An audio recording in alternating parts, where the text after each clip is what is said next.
Pinangunahan ni Police Brigadier General Ruel Rodolfo, Regional Director ng Police Regional Office Mimaropa, ang field visit at inspeksyon sa Romblon. Alamin ang mga kaganapan mula kay Patrolwoman Desiree Padilla.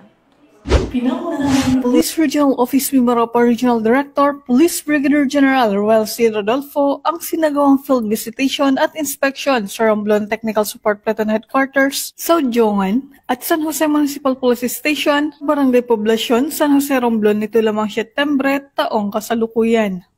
Layunin ng aktibidad na tiyakin ang kahandaan, kalagayan at kapakanan ng mga tauhan sa lalawigan.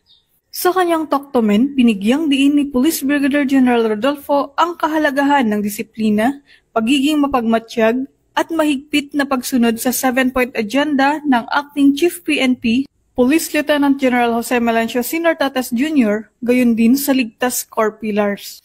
Aniya, mahalaga na ang bawat hakbang ng kapulisan sa operasyon man o sa pang-araw-araw na serbisyo ay sumasalamin sa integridad, pananagutan at tapat na paglilingkod. Ayon pa kay Police Brigadier General Rodolfo, ang 7-point agenda at ang ligtas core pillars ay hindi lamang simpleng direktiba kundi araw-araw na gabay upang makapagpatatag ng ligtas at matatag na mga komunidad. Dagdag pa niya, ito ang magsisilbing blueprint sa pagpapanatili ng kaayusan, pagpapatupad ng batas at pagpapatibay ng tiwala ng publiko sa kapulisan. Kasama rin sa sinagawang pagbisita ang pagsusuri sa kahandaan ng mga unit, kasanayan ng mga tauhan, at ang bisa ng mga lokal na hakbang sa seguridad. Sa pamamagitan nito, tiniyak ng Pro Mimaropa na ang bawat unit sa Romblon ay nananatiling handa at sapat ang kakayahan upang tugunan ang pangangailangan ng kanilang komunidad. Kalinsabay nito, nakibahagi rin sa inspeksyon sina Police Colonel Ali Jose Duterte, Chief ng RPRMD, at Police Colonel Rexton F. Sawi, Provincial Director ng Romblon PPO.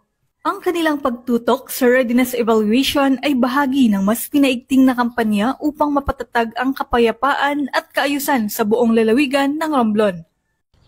Mula dito sa Home of the Police Eco Warriors, Calapan City, Oriental, Mindoro, ako ang inyong PNN correspondent, Patrolwoman Desiree Padilla, alagad ng batas, tagataguyod ng Balitang Pulis.